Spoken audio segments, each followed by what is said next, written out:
திருமாவுக்கு அரசியலை நம்ம கற்றுக் கொடுக்க வேண்டிய அவசியம் இல்லைனாலும் இன்றைக்கி இருக்கக்கூடிய அரசியல் சூழ்ச்சி என்னன்றதை முதல்ல அவர் புரிஞ்சுக்கணும். நீங்கள் திமுகவோட போய் கைகோர்த்து நிற்கணும்னு சொல்கிறதே பெரிய தவறு இல்லையா? பெரிய தவறான ஒரு முன்னுதாரணத்தை வரலாற்றில் ஒரு பதிவை அண்ணன் திருமா ஏற்படுத்தக்கூடாது, இருக்கக்கூடிய மற்ற கட்சி தலைவர்களும் ஏற்படுத்தக்கூடாது. மாணவர் விடுதிக்கு போகிறாரு, மாணவ பிள்ளைகள்கிட்ட கேட்குறாரு, குறை கேட்குறாரு, அடுத்த நாளே அரசாணை வருது, அந்த கோரிக்கையெல்லாம் நிறைவேற்றப்படுகிறது. அந்த துறை சார்ந்த அமைச்சருக்கே தெரியல சிஎம் போகிறாருன்னு சொல்லிட்டு எழுதி வச்சுக்கோங்க.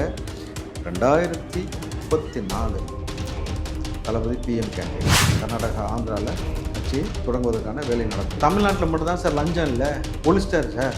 எல்லா துறையிலையும் ஒழிச்சிட்டார் சார். எல்லா டிபார்ட்மெண்ட்லையும் லஞ்சம் இல்லை. இது இந்தியா முழுக்க வந்துச்சுன்னா எப்படி இருக்கும்? எவ்வளோ பெரிய மாற்றம் நடக்குதுன்னு நீங்கள் பார்க்குறீங்கல்ல. அப்போது இந்த மாற்றத்தை எதிர்பார்க்கலாம். 29 எவ்வளோ பெரிய சர்ப்ரைஸிங் நியூஸ் இருக்குனாக்கா எல்லாம் பாசிபிளா சார்? பாசிபிள். இப்போ 6 அடிக்க போகிறீங்க எல்லா பக்கம். அவ்வளோதான், எல்லா பக்கமும் வெற்றி கழகம். தமிழக வெற்றி கழகம்ங்கிறது மொழி ரீதியான ஒரு பிரச்சனையை தூண்டி அவரை வரவிட மாட்டாங்க அப்படின்னு. ஆந்திரா வெற்றி கழகம், கர்நாடகா வெற்றி கழகம், மகாராஷ்டிரா வெற்றி கழகம் முடிஞ்சு போச்சா? ஏன்னா நான் முன்னாடியே சொன்னேன், தளபதியே இங்கே எல்லோரும் உறவாக பார்த்துட்டாங்க, அவர் அண்ணனை பார்த்துட்டாங்க. அதுதான் பெரிய சிக்கலுக்குள்ளே தமிழ்நாடு சந்தித்த ஒரு விஷயம் என்னன்னாக்கா, அவர் அண்ணனை உறவாக பார்த்ததுனால எந்த அவதூறு அவர் மேலே போட்டாலும் அவரை விட்டு மக்கள் விலகவே.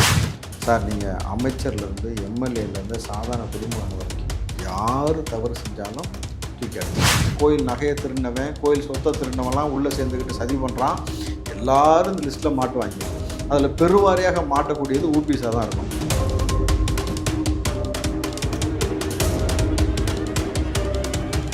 கட்சிகளான விசிகா, கம்யூனிஸ்ட்டு அதுகளுக்கும் அழுத்தம் கொடுக்குறாங்களா? ஏன்னா வீரபாண்டியன் கம்யூனிஸ்ட் கட்சி அவருமே சொல்கிறாரு, நாங்கள் வெளியே இருந்து தான் ஆதரவு கொடுத்துருக்குறோம், அதேமாதிரி குதிரை பேரம் நடக்குதுங்கிற மாதிரி அவரும் ஒரு டபுள் மைண்டட் நிலைப்பாடு கருத்து சொல்கிறாரு.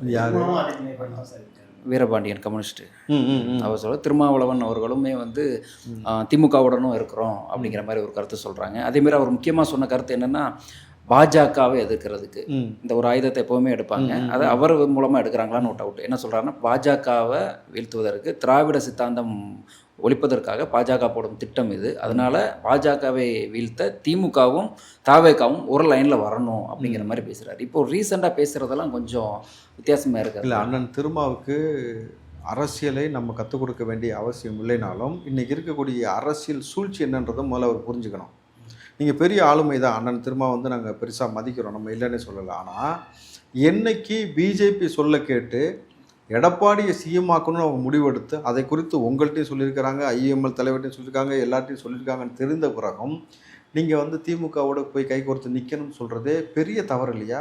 பெரிய தவறான ஒரு முன்னுதாரணத்தை வரலாற்றில் ஒரு பதிவை அண்ணன் திருமா ஏற்படுத்தக்கூடாது, இருக்கக்கூடிய மற்ற கட்சி தலைவர்களும் ஏற்படுத்தக்கூடாது. பிஜேபியோடு இன்றைக்கி திமுக மிக இணக்கமாக இருக்குது. உங்களுக்கு தெரியும், எடப்பாடியை சிஎம் ஆக்கிறதுக்காக என்னென்ன வேலை செஞ்சாங்க. அப்போ எடப்பாடி யாரோட அலையன்ஸில் இருந்தார்? அவர் முழுக்க முழுக்க பிஜேபி அலையன்ஸில் இருந்தார். பிஜேபி சொல்லதை மட்டும்தான் திமுகவை இன்றைக்கி செஞ்சுக்கிட்டு இருக்கணும் பொழுது இந்த இடத்துல அவங்க ஒற்றுமையாக இருக்கிறாங்க. யார்? திமுக, அதிமுக, பிஜேபி. இந்த இடத்துல நீங்கள் நம்மளை முட்டாள் நினச்சிக்கிட்டு நீங்கள் திமுகவோடு நீங்கள் நிற்கணும், கை கோர்க்கணும்னாக்கா இல்லை. அப்படி விருப்பம் இருக்கவங்க தயவு செஞ்சு நீங்கள் யாருமே நம்ம கட்டாயப்படுத்தலை. ஏன்னா மக்கள் ஒட்டுமொத்தமாக அவங்க வேணான்னு புறக்கணிச்சுட்டு தளபதியே இந்த எவ்வளோ பெரிய ஒரு வாய்ப்பை ஏற்படுத்தி கொடுத்துருக்குறாங்க. இன்றைக்கு எவ்வளோ பெரிய நல்லாட்சி நடக்குதுன்னு நீங்கள் பார்க்குறீங்க. வரலாற்றில் வெறும் 1/4 நூற்றாண்டு கனவாக இருந்த அமைச்சர் பதவி இன்றைக்கி உங்கள் அண்ணன் விடுதலை சிறுத்தை கட்சிக்கு இன்றைக்கி நினைவாயிருக்குது, ஐயுஎம்எலுக்கு நினைவாகிருக்குது. காங்கிரஸ் கிட்டத்தட்ட பல ஆண்டுக்கு பிறகு இன்றைக்கி அதை இதுக்கு பண்ணுறாங்க நம்மளுது. அப்போது நீங்கள் ஒரு பெரிய ரெவல்யூஷனை மாற்றத்தை ஏற்படுத்தி அந்த மாற்றத்தோடு உங்களையும் தளபதி அரவணைத்து கூப்பிட்டு போகிறாரு. இது எவ்வளோ பெரிய சமூக மாற்றம் ஏற்பட்டிருக்கு. இன்றைக்கி சமூக நீதித்துறைன்னு சொல்லி ஒரு துறை கொண்டு வந்திருக்கிறாங்க. 50 வருஷமாக பஸ் இல்லை, அந்த ஊருக்கு பஸ்ஸு போகுது. 50 வருஷமாக கரண்ட் இல்லாத ஊருக்கு கரண்ட்டு கொடுத்துட்ருக்கோம். மாணவ பிள்ளைகள் படிக்கிறதுக்கு 7 கிலோமீட்டர் 8 கிலோமீட்டர் சுற்றி போயிட்டுருக்காங்க. பள்ளி பேருந்து தனியாக அரசு பேருந்தே போய்கிட்டு இருக்கு மாணவர்களுக்கு மட்டும்னு சொல்லி எல்லா விதமான மாற்றத்தையும் ஏற்படுத்திட்டு இருக்கிறாங்க. சார், 20 வருஷமாக ஒரு கோயிலை பூட்டி வச்சுட்டு கோயிலுக்குள்ளே போக முடியல. நீங்கள் நல்லா யோசிச்சு பாருங்கள். போன முறை கோயில்களை பூட்டினாங்க. ஆமாம், திமுக ஆட்சியில் கோயிலை பூட்டினாங்க சார், கோயிலுக்குள்ளே பிரச்சனை வரும்பொழுது. ஆனால் இந்த ஆட்சியில் கோயிலை திறக்கிறோம். திமுக ஆட்சியில் டிஆர் பாலு பேசியிருக்கிறாரு, நான் 100 கோயிலுக்கு மேலே இடிச்சிருக்கேன்னு பேசியிருக்கிறாரு. இதெல்லாம் ஒரு பெருமை நினச்சிட்டு சுற்றினாங்க. ஆனால் இன்றைக்கி இந்த மக்களை அரவணைத்து மக்கள் என்ன கேட்குறாங்கன்றதை செய்கிறாரு. மாணவர் விடுதிக்கு போகிறாரு, மாணவ பிள்ளைகள்கிட்ட கேட்குறாரு, குறை கேட்குறாரு. அடுத்த நாளே அரசாணை வருது, அந்த கோரிக்கையெல்லாம் நிறைவேற்றப்படுகிறது. அந்த துறை சார்ந்த அமைச்சருக்கே தெரியல சிஎம் போகிறாருன்னு சொல்லிட்டு. அப்போது அவர் பம்பரம் போல சுரண்டு கொண்டு ஒவ்வொரு துறையாக விடுதியில் கூட வீடியோ ரீல்ஸ் போட்டு ஒரு நல்லா இல்லை உணவுகள் சொல்லி ரீல்ஸ் போட்டு ஒரு 4 மணி நேரத்தில் முதல்வரே போய் நிற்கிறாரு. அதுதான் முதல்வர் படத்தை தான் சார் நாங்கள் நேரில் பார்த்து வைப் பண்ணியிருக்கிறோம். இப்போ நேரில் பார்க்க நேரில் அவர் வந்து இந்த மாதிரியான விஷயங்கள் செஞ்சுக்கிட்டு இருக்கிறார். அப்போது தளபதிக்கு நீங்கள் அரசியல் யாரும் கற்றுக் கொடுக்க வேண்டியதில்லை. ஏன்னா உங்களை கேட்டு அவர் அரசியலுக்குள்ளே வரல, உங்கள்கிட்ட இருந்து அரசியல் பாடத்தை அவர் கற்றுக்கலை. சொந்தமாக ஒரு கட்சின்னு உருவாக்கி ஒரு கட்சி, ஒரு கொள்கை, ஒரு கோட்பாடு, இவ்வளோ பெரிய கூட்டத்தை வச்சு 2 வருஷத்தில் ஆட்சியில் வந்து உட்காந்துருக்கிறாரு. சார் இது வரைக்கும் பிற கட்சியில் இருக்க நபர்கள்லாம் கூட்டணி வச்சு வந்து எலெக்ஷன் இருந்தாங்க. கூட்டணியே இல்லாமல் தனிநபராக வந்து எடுத்த உடனே சட்டமன்றத்தில் போகும்பொழுது சிஎம்மாக போயிருக்கார் சார். பெரிய ரெக்கார்ட் பிரேக்கு, பெரிய புரட்சி, பெரிய ரெவல்யூஷன் செஞ்சுட்டு இருக்கிறாரு. எழுதி வச்சுக்கோங்க, 2034 தளபதி பிஎம் கேண்டிடேட். அடுத்த ஓராண்டுக்குள்ளே சவுத்தில் எல்லா இடத்துலையும் நம்ம வந்து கட்சி ஆரம்பிக்கிறோம். கேரளா, கர்நாடகா, ஆந்திராவில் கட்சி தொடங்குவதற்கான வேலை நடக்கும். அடுத்து இங்கே நீங்கள் பார்த்தீங்கன்னாக்கா இப்போ தமிழ்நாட்டில் பாண்டிச்சேரியில் இருக்குது. அப்போ 5 ஸ்டேட்டில் முடிஞ்சதுக்கப்புறம் நார்த்தில் சர்ப்ரைசிங்காக இருக்கும் உங்களுக்கு. நார்த்தில் இப்போ ஒரு வீடியோ வைரல் ஆகுது சார். விஜய் டெல்லியில் விஜய் ஃபோட்டோவும் மோடி ஃபோட்டோவும் வச்சு கம்பேர் கேட்குறாங்க. அதேமாரி கர்நாடகாலையுமே வந்து பதிவுகள் நிறையா பார்க்கப்படுது. இதேமாரி சிஎம் வேணும், மார்ஷல் உடனே போய் நிற்கிறாரு. அப்படியே எல்லா இடத்துலையுமே இப்போ பேசப்படுது. பிஎம் கேண்டிடேட்டுக்கான ஒரு முக்கியமாக அதுக்கான அந்த மனநிலையில் இருக்கிறார். ஆமாம் சார், நீங்கள் தமிழ்நாட்டில் மட்டும் தான் சார் லஞ்சம் இல்லை, ஒழிச்சிட்டார் சார். எல்லா துறையிலையும் ஒழிச்சிட்டார் சார். எல்லா டிபார்ட்மெண்ட்லையும் லஞ்சம் இல்லை. இது இந்தியா முழுக்க வந்துச்சுன்னா எப்படி இருக்கும்? தமிழ்நாட்டுக்குள்ளே சாதிய பாகுபாடாக பார்க்கல சார். தமிழ்நாட்டுக்குள்ளே தளபதி விஜய் அவர்களே சாதியின் குறியீடாக எவனுமே பார்க்கல, உறவாக பார்க்குறான். அப்போது இதே போல் அரசியலே எல்லா ஸ்டேட்டுக்கும் வேணும் விரும்புகிறான் சார். எவ்வளோ பெரிய மாற்றம் நடக்குதுன்னு நீங்கள் பார்க்குறீங்கல்ல. அப்போது இந்த மாற்றத்தை எதிர்பார்க்குறான். நீங்கள் 29ல் எவ்வளோ பெரிய சர்ப்ரைசிங் நியூஸ் இருக்குனாக்கா, நார்த்தில் அங்கங்கே ஒருத்தரை ப்ளேஸ் பண்ணுவார் தளபதி. இவருடைய உருவமாக, மறு உருவமாக இவரை ரெப்ரசன்ட் பண்ணி அங்கங்கே ஒரு நபர் களத்தில் இறங்குவாங்க. அந்த நபர் களத்தில் இறங்கும் பொழுது எவ்வளோ பெரிய சர்ப்ரைசிங்காக இருக்கும்னாக்கா, நாளைக்கு நார்த்தில் ஒரு ஸ்டேட்டில் மகேந்திர சிங் தோனி கூட வரலாம், அரசியலுக்கு வருவார். டிவிகேன்னு ஒரு கட்சி தோனி வருவார் அங்கே ஒரு ஸ்டேட்டில். சார் நாங்கள் சொல்லுவோம் எல்லாம் பாசிபிளா சார்? பாசிபிள். ஷாருக்கான் வரலாம், பாசிபிள். இதே போல் நடிகர் சச்சின் டெண்டுல்கர் வரலாமா சார்? சச்சின் டெண்டுல்கர் வாய்ப்பு இல்லை. அரசியல் தெரிஞ்சவங்களுக்கு தெரியும். இப்படி தான் வந்து 2026 எலெக்ஷனுக்கும் இப்படி தான் எல்லாம் வாய்ப்பு இருக்கா? அவரெல்லாம் பேசுவார், முதல் வர முடியுமான்னாங்க. ஒருவேளை அதுமாரி சாத்தியமாக வாய்ப்பு இருக்கா? எது சார்? தோனி சொல்கிறது எல்லாருமே மேக்ஸிமம் கேட்குறாங்க. சாத்தியத்தை தான் நான் சொல்லிக்கிட்டு இருக்கிறேன். எது நடக்க போகிறதோ அதான் சொல்லிக்கிட்டு இருக்கிறேன். இதுதான் நடக்க போகிறது. ஃபஸ்ட்டு இந்த 5 ஸ்டேட்டில் நம்ம பிடிக்கிறோம். அடுத்த நார்த்தில் ஒரு ஆளாக கரெக்டாக இதே மாதிரி உள்ளே இறக்குறோம்.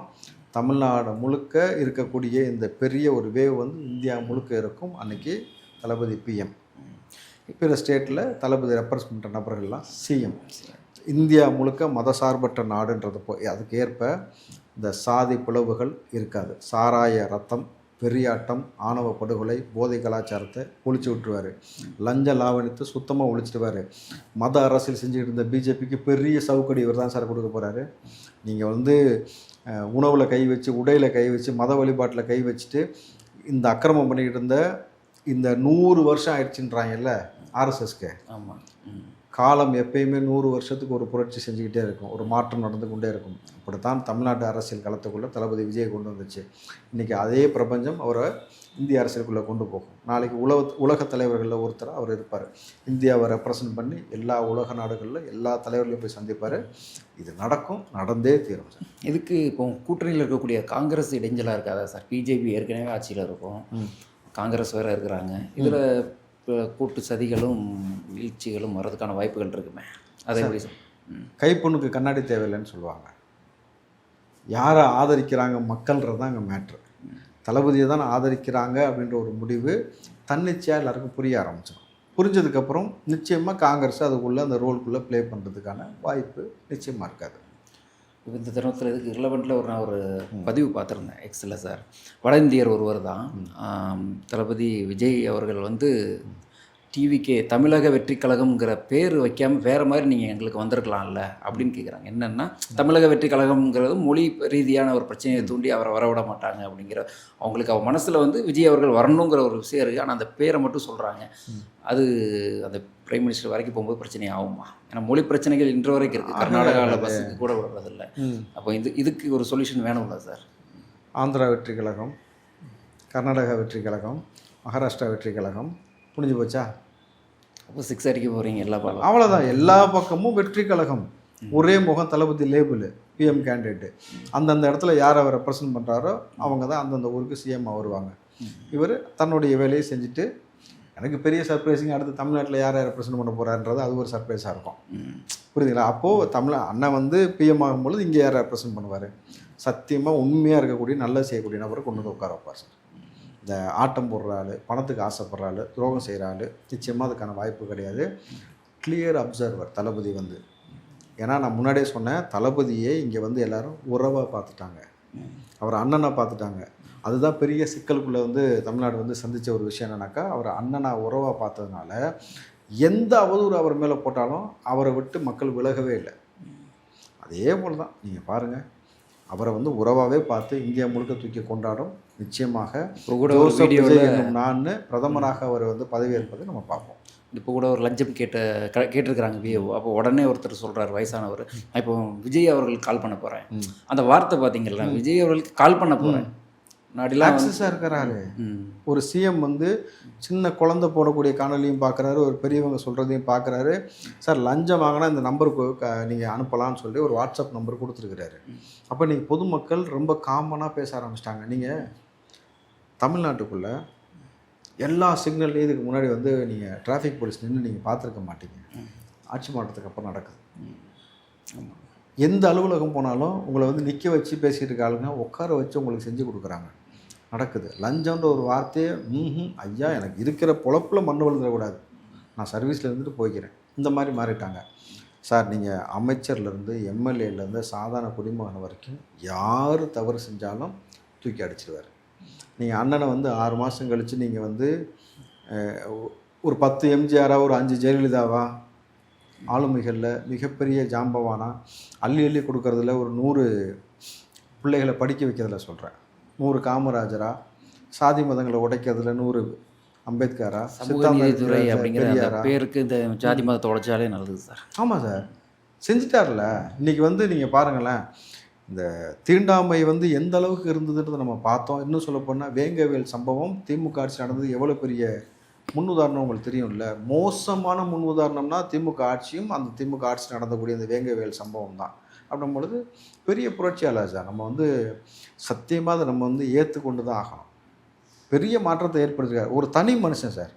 திமுகவில் அத்தனை பேர் இத்தனை வருஷம் அரசியல் இருந்த நபர்லாம் ஒட்டு சேர்ந்துட்டு அவங்களால முடியாமல் இத்தனை கட்சி சார், காங்கிரஸ், கம்யூனிஸ்ட், மார்க்சிஸ்ட், விடுதலை சிறுத்தை, தமுமுக, இந்தியன் முஸ்லீம், திக, வைகோ, வேல்முருகன், கருணாஸ் முதல் கொண்டு எல்லாத்தையும் வாரி வச்சுக்கிட்டு 10 பைசாவுக்கு ப்ரோஜெக்ட் இல்லாமல் ஒத்த ஆளாக இன்றைக்கி தனிமரமாக திமுக நிற்கிது. ஒரே மனுஷன், வேறு யாரையுமே தெரியாது சார். தமிழ்நாட்டு மக்களுக்கு தளபதியை தவிர்த்து வேறு யாரையுமே தெரியாது. ரசிகர் மன்றத்தில் இருந்தவங்களுக்கு பொதுச்செயலாளராக தெரியும். ஆனால் தமிழ்நாடு முழுக்க தளபதி ஒரு ஆளாக மட்டும்தான் தெரியும். வந்தான் சார் உலகம் முழுக்க வந்து கிளம்பி, உலகம் முழுக்க தமிழில் வந்து எவ்வளோ பரவிக்கிட்டு இருக்கிறான்னு அத்தனை பேரும் மொத்தமாக வந்து ஆர்கனைஸ் ஆன ஒற்றை நபருக்காக நடந்துச்சுல பெரிய மாற்றம். அவ்வளோதான். நிரந்தரமாக அவர் தான் சார் தமிழ்நாட்டுடைய ஆளுமை. இந்தியாவுக்கு எதிர்கால பிரதமர் அவர் தான் சார். இறுதியாக ஒரு கேள்வி, தாவைக்க அமைச்சர்களை எப்படியாவது மடக்கணும் அப்படின்றதுக்காக இப்போது ரீசெண்டாக ஒரு நியூஸ் பார்த்தோம், பத்திரப்பதிவுத்துறையில் வந்து பெரிய ஊழல் நடந்திருக்குன்னு சொல்லிட்டு. என்னென்னா பழனி கோயில் சொத்து மதிப்பில் வந்து டிவிகே ரமேஷ் அவர்கள் மீது 100 கோடி ஊழல் அப்படின்ற மாதிரி செய்திகள் வந்துட்டு இருந்துச்சு. அது என்ன சார் செய்தி, உண்மையா இல்லை பொய்யா? அது வந்து அவருடைய சொந்தக்காரங்களை வச்சு இது பண்ணிட்டாங்க அது பண்ணிட்டாங்கன்ற மாதிரியான விஷயம்லாம் முழுக்க திமுக பிஜேபி ரெண்டும் சேர்ந்து ஒரு நரேட்டிவ் செட் பண்ணி கிளப்பி விட்டாங்க. நீங்கள் இந்த நரேட்டிவ் நீங்கள் எப்படி புரிஞ்சுக்கலான்ற ரொம்ப சிம்பிளாக சொல்லிடுறேன். தளபதி விஜய் அவர்கள் வந்து கரூர் சம்பவம் குறித்து சிபிஐ அலுவலகத்தில் உட்கார்ந்துருக்கும் பொழுது சார் 20லேருந்து ஒரு 10-15% ஊடகம் மட்டும்தான் அந்த மாதிரி செய்தி போடலை. 85% ஊடகம், சன் டிவி, கலைஞர் டிவிலேருந்து என்ன செய்தி போட்டாங்கனாக்கா, கரூர் சம்பவம் குறித்து சிபிஐ ஆஃபீஸில் விஜயிடம் இந்த கேள்வி கேட்கப்பட்டது. விஜய் அவர்கள் இந்த பதில் சொன்னார். இதை நீங்கள் எப்படி எடுத்துப்பீங்க? சிபிஐ அலுவலகத்துக்கு நடக்கிறது யாருக்குமே தெரியாது. என்ன கேள்வி கேட்டாங்கன்னு தெரியாது சார். அவர் அங்கே உட்காந்துருக்கும் போது சார், அங்கே உட்காந்து உள்ளே போய் அரை மணி நேரத்தில் இங்கே போடுறான் சார் எல்லாத்துலேயும் ஃப்ளாஷு.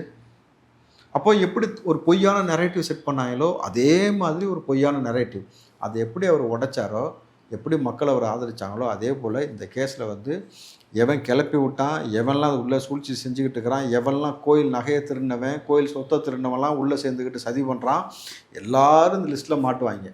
அதில் பெருவாரியாக மாட்டக்கூடியது ஊபிஸாக தான் இருக்கும். என்ன, அது கூட தொண்டை நிற்கிற பிஜேபிக்காரனாக இருக்கட்டும், எவனாக இருக்கட்டும், மொத்த பேரையும் அள்ளி கொண்டு போய் வந்து நிச்சயமாக ஜெயிலில் போடுறது நடக்கும் சார். ரமேஷ் அவர்கள் நேர்மையாக உழைக்கிறாப்புல. சேகர் பாபுக்கு ஈகோ டச் ஆயிடுச்சு. சின்ன பையன் வந்தோடனே கண்ணில் விரல விட்டு ஆட்டுறது மட்டும் இல்லாமல் நம்ம செஞ்சதெல்லாம் கண்டுபிடிச்சிருவான்னு பயம் வந்துருச்சு. திமுகவுக்கு ஒவ்வொரு துறையில் இருக்கக்கூடிய நபர்களும் அந்தந்த அமைச்சர்களும் அவங்க யாரெல்லாம் திமுக கொள்ளடிச்சிருக்காங்க, திருடிருக்கான்றதை கண்டுபிடிக்க ஆரம்பிச்சிட்டாங்க. இப்போ என்ன பண்ணுவான்? டைவர்டிக் பாலிடிக்ஸ். இது வந்து எப்பயுமே திட்டமிட்டு ஒரு விஷயத்தை திசை திருப்பி அதை பெரிய விஷயமாக வதந்தியாக தொடர்ச்சியாக பூம் பண்ணிட்டோம்னாக்கா அது மட்டுமே ஃபோக்கஸ் ஆகிட்டு மிச்சத்தை மறந்துடுறதுக்காக ஒரு டைவர்டிக் பாலிடிக்ஸ். இதை காலங்காலமாக திமுக செய்கிறது தான். திமுகவே உடச்சிட்டோம், ஸ்டாலினுமே எம்எல்ஏ வரவில்லை, இதெல்லாம் ஏமாத்துறோம். பாருங்கள், இன்னொரு 10 நாளுக்குள்ள இந்த செய்திக்கு ஒரு முடிவு வந்துடும், தீர்ப்பு வந்துடும்.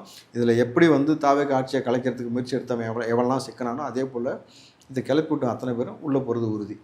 இந்த பத்திரப்பதிவுங்கிறது வேணும் நடந்திருக்கோம். ஏன்னா அதில் சாட்சி கையெழுத்து போட்டதெல்லாம் திமுகவினர் ரைடு போயிருக்காங்க அவங்க வீட்டுக்கு எல்லாமே. அப்போ இதுலேயும் ஒரு இதே மாதிரி நிறைய அமைச்சர்களுக்கு ஏதாவது குழி வெட்டுறதுக்கான வாய்ப்பு இருக்கா? நீங்கள் என்ன வேணால் முயற்சி எடுக்கட்டும் திமுக, புரியுதுங்களா? நீங்கள் என்ன வேணால் முயற்சி எடு. இன்றைக்கு காவல்துறைக்கு முழு சுதந்திரம் கொடுக்கப்பட்டிருக்கு. மக்களுக்கு தெளிவாக தெரியும். அதை விட தளபதி அவர்களுக்கு நல்லாவே தெரியும் சார். சார் நீங்கள் பல கொலன்னு பேசுகிற ஆள் கிடையாது சார்.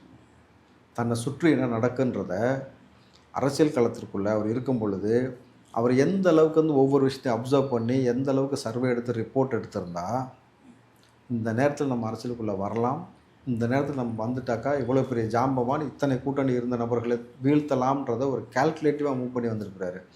அப்படின்னும் பொழுது இதெல்லாம் அவருக்கு ஒரு விஷயமே கிடையாது.